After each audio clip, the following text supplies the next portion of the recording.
Hi, what's going on there? This is Wayne with Tri-County Locksmith, and today we're trying to set up a new service vehicle here. And of course I decided to try and take it out today, and somehow the followers and pin kit are gone, along with key machine. So there's pretty much nothing in here. However, I am on location and got to do something. We drove all the way out here. So basically this is going to be a rough and tumble. Oops, I forgot all of my crap. Rekey. Basically we'll just pull this off like we would a normal rekey here.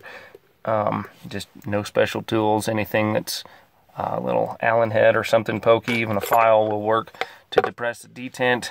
Let's see if I can get that to work and pick that up. And that will come right off. Detent and spring go in there. We'll go ahead and I do have key blanks, thankfully, somehow. So this is what we're going to do. We're just going to take this and we're going to do the old shim pick-roo.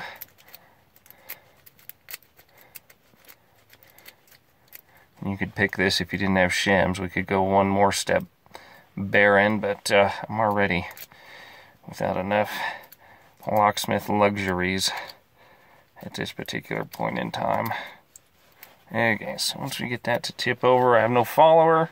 Oh, actually, I'm gonna freaking leave that in there. That's good. Yep, so I'm gonna leave that shim in there. Business card or any kind of cardboard or whatever. Rolled up, you know, just kind of crinkle it up, get those big creases out of it, get it to where it'll roll up into a little ball or a tube. Use a marker or a pen to go ahead and kind of get it started. Even this file will work. Kind of get the creases out of it.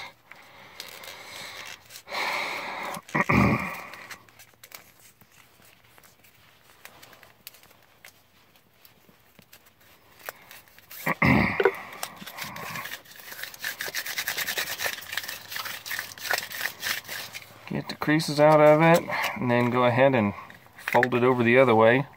Should give you a tube kind of like so. The shim is actually going to help us out, so we're going to leave that shim right in there. And we're not going to be able to afford to lose any pins because we don't have any to put back in. So we're just going to take this like so. I'm going to take the back pin and the front pin and swap them since they are the most significantly different pins. And I have no vise, no nothing. So I will then take my key blank. I'll mark these out as far as spacing and put my shoulder right on the lid, right on the rim there where it would get blocked normally, or where it would be stopped into this cylinder. And I'm just going to mark these. Normally we'd use a vise and put it in the vise.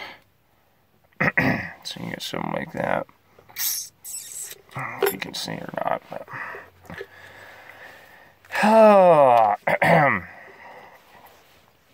fun. Then we'll start on these. The first two look like O cuts, so they're not going to take very much.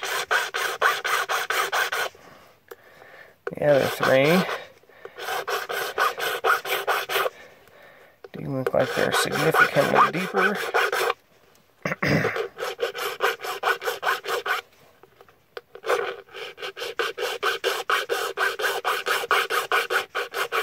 Sorry if you can't see, I don't have anything to really help grab or focus that camera or aim it.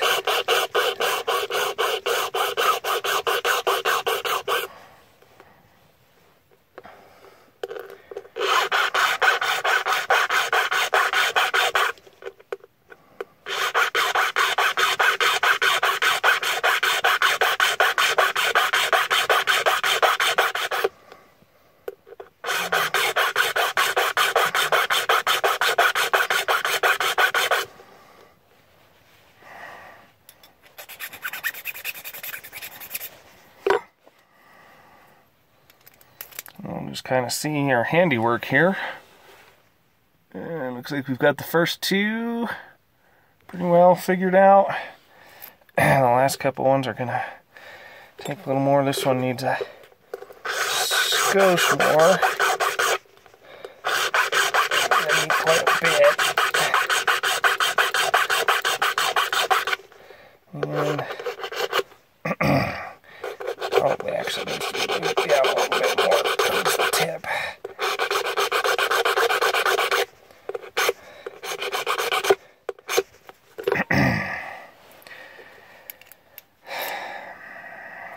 Getting there.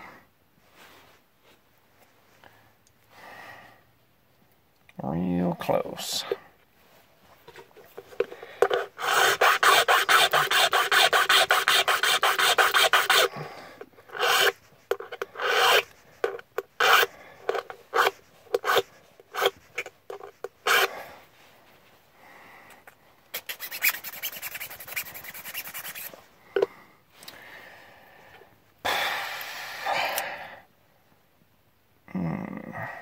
And voila, lock rekeyed.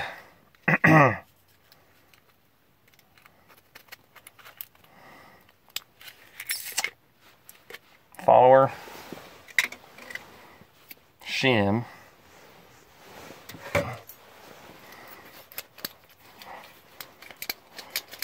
perfect. Pop this stuff all back in, spring. Now it is different. It has at least two different pins, different values from what it was originally. We just used what was in there to redo it. Now that's not my favorite way to do things, but when you have nothing, or very limited supply of things, you're just gonna have to make do with what you got.